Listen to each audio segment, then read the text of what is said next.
right, this is Mr. Everything here. I'm getting into part 3 of my knowledge test of the bus, the B license. And this covers, again, this covers your everything under that, except for A. So it covers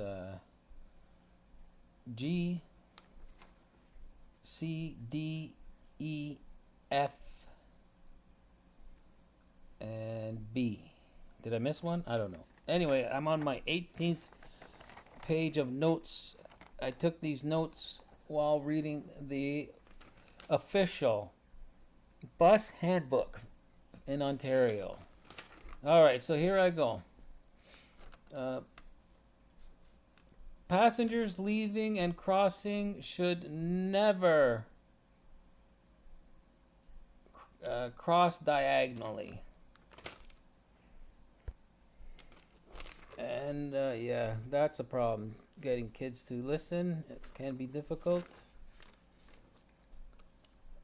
about that. Passengers leaving the bus should never run when crossing.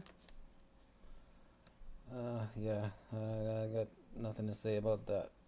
Always check your convex mirrors before leaving a stop. Yeah, you gotta check everywhere. Hopefully you have been able to take note of where every kid who left the bus went, and you're clear to go.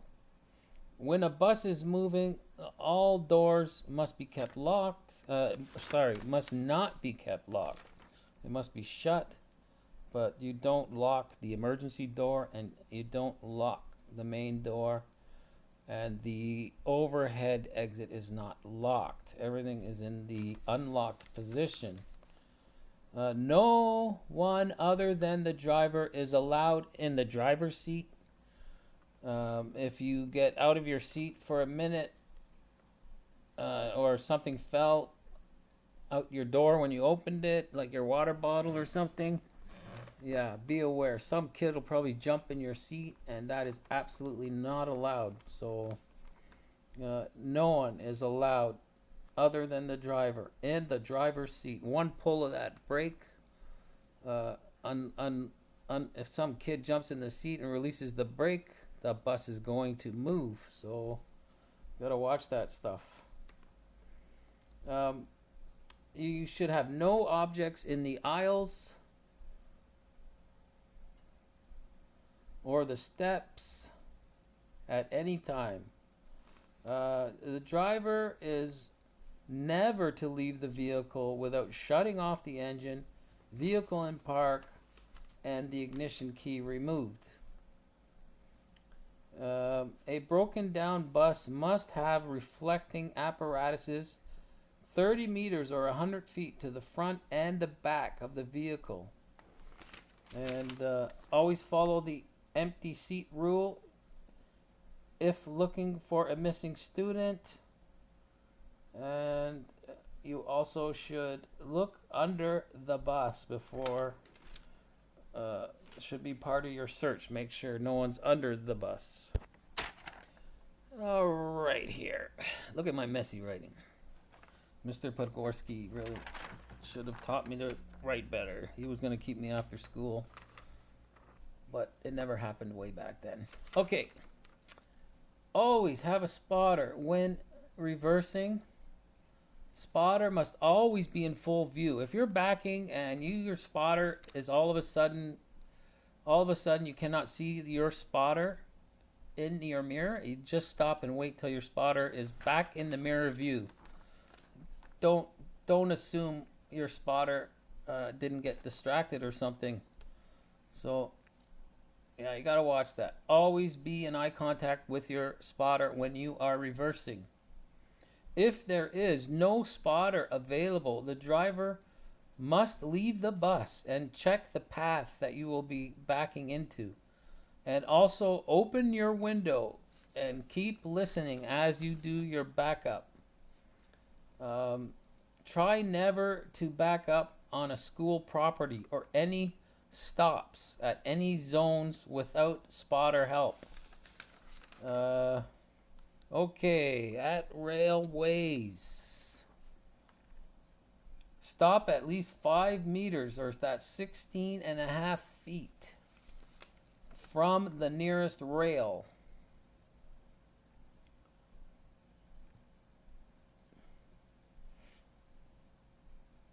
You got to open your bus door. You got to look and listen.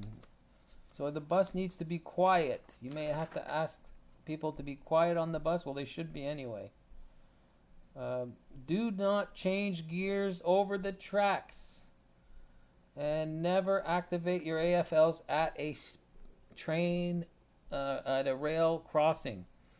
Now, I wish I knew this one about I found something that said you could go through long tracks in second gear if it's a problem in first gear. I've noticed that in the bus that if it's a long travel in first gear, it's kind of pointless. The thing is, they don't want you to change gears while you're crossing the tracks, so you can do it in second gear. It's one thing they never taught me, but I did read that in the handbook somewhere. Vehicles do not need to stop on roads with medians for a bus with AFLs on. Some things will get repeated as I read this. I don't know why they pop up again and again. It baffles me, but there are things that get repeated. Now, if it's on the test, yes, I want it repeated. Of course. Vehicles approaching a bus with AFLs on must stop 20 meters. There it is, 20 meters at the rear.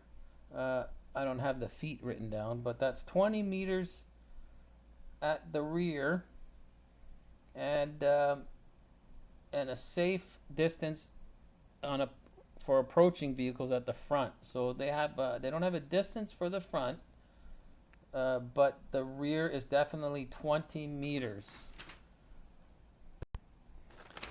All right, my 20th page of notes. Vehicles not stopping for AFLs can be charged $400 to $2,000. Oh my gosh. And 6 demerit points. Like, that's crazy, man. And you know, you're crazy if you pass a bus that has its red lights flashing. Just crazy to do that. Mind you, sometimes the bus drivers put them on by accident, but you cannot ever assume that. So a repeat offender in 5 years will get a $1,000 to $4,000 fine and 6 points again, with a possible 6 months in jail for repeating that offense in 5 years. And when I was driving a bus, there was a guy I was trying to catch. He would drive through the red lights flashing all the time, and I always missed him. I never caught him. But crazy. If a driver of a car is not charged for crossing AFLs, the registered owner can be fined. So if someone's borrowing your car and they do that, you can be fined for $400 to $2,000 for the first time. And then if your vehicle is in that situation again by somebody who works for you or boards your vehicle the second time in a 5-year period, it'll be $1,000 to $4,000 fine that the owner gets if they didn't get the driver. So you got to watch that stuff. The stopping for school bus laws only pertain to chrome yellow school buses with proper markings and signals. So if the markings, that's why the bus driver has to make sure all the signs are proper and clear, visible in the bad weather. Okay, ensure all exits work and everyone knows how to use them. So that when you're got a school bus driving job, Yes, you will be asked to do a, a you'll be able to perform a task of showing everyone how the all the emergency system works in the bus, and how the windows and roof hatch open in the back door. In an evacuation, appoint someone to do a count of everybody while they're leaving the bus. And if you have to use the rear exit, appoint the taller students to help with people to get down out of the back door. All right, so my 21st note page. In an emergency, everyone remain seated until it is their turn to exit. The students that are closest to the to the danger, must exit first. Students closest to the danger exit first. All articles must be left on the bus.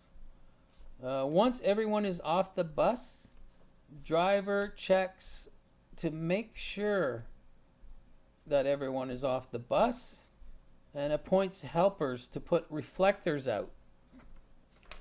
The law requires an inspection of every vehicle under contract to the school board or any school board for 6 or more adults.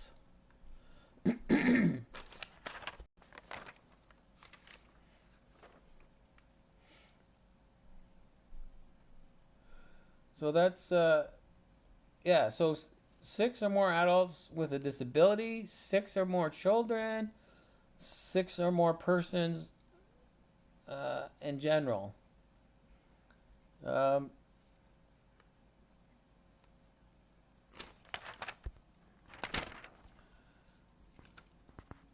inspection on chrome yellow school buses have to be done if transporting children between homes, churches, training centers, etc. You must have a valid inspection sticker. The MTO can check any vehicle at any time, and so can a police officer. Keep your bus clean. Clean windows and reflectors and mirrors and windshield. Everything is always better when it's kept crystal clean. Weekly, a bus should have the floors cleaned, the entrance, an exterior wash. Yeah, sorry about my comments, but that's a very rare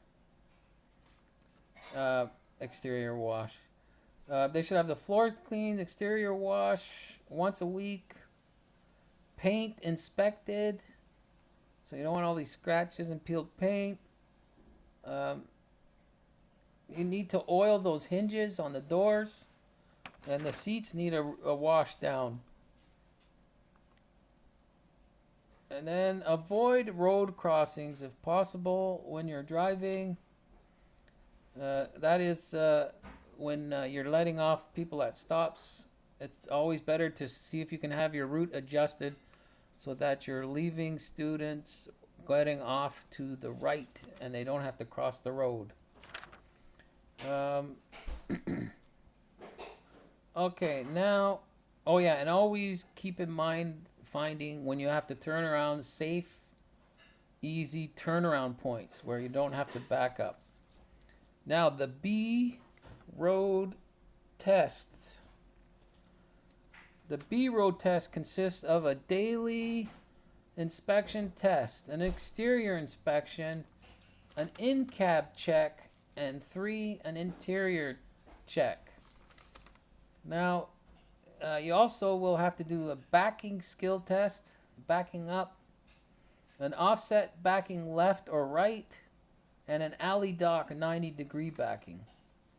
So you must be able to do those backup maneuvers.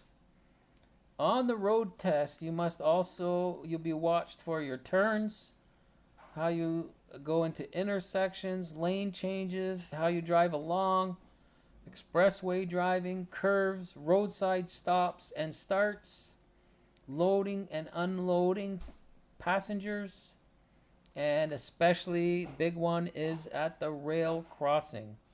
You must perform the daily inspection and on-road backing and backup in less than 10 minutes.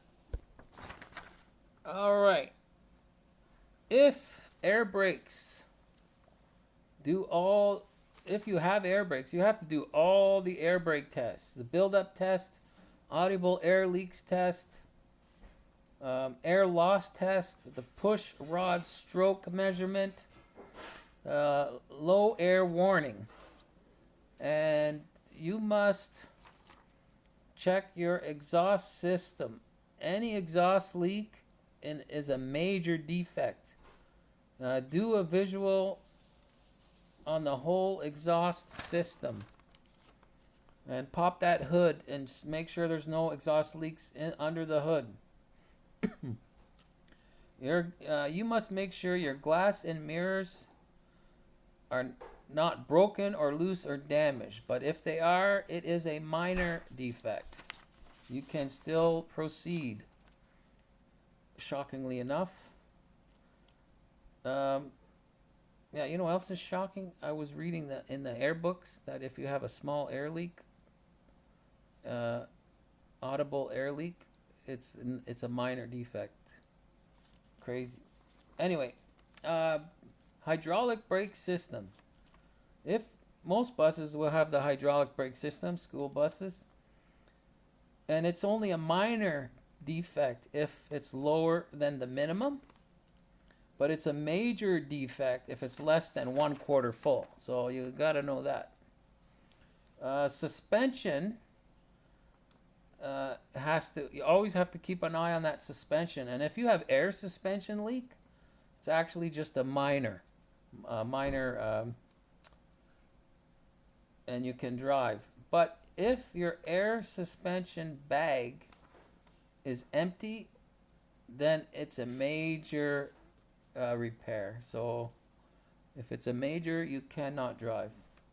If you have a broken leaf spring, depending where it is, it could be minor. But if it's the main leaf broken or more than one spot is broken, it's a major defect. All right, my 23rd page of notes. Okay, you must be prepared for air brake test if your vehicle has air brakes. And if you do a air brake test, you need protective gear for the practice test. So you got to remember, you got to look up that stuff. I think it's chocks, wheel chocks, hard steel toe boots, glasses, hard hat. You need the works there. So look that up if you have air brakes. Oh yeah, and a measuring tool. What else was there? Anyway, it's in the air brake test, but the buses, you don't usually have to worry about it. You must always have a daily inspection sheet with you, filled out, even if you're just going for the road test. Now, inspection stickers must be valid always, and especially for the road test. So if you bring a vehicle that the inspection, it's obviously, if the inspection sticker is not valid, expired by even 1 day, then you cannot use that vehicle. Buses require annual inspection stickers, and they're done semi-annually. So it's a little weird, but they say once the annual inspection sticker is older than 6 months, a semi-annual inspection is required. So I don't know, it's semi-annual then. The daily inspection is basically 3 sections: exterior, in-cab, and interior. The The exterior inspection, you must have the parking brake on and the wheels chalked. You must inspect and explain, describe all your actions. Okay, this is my last page of the bus refresher.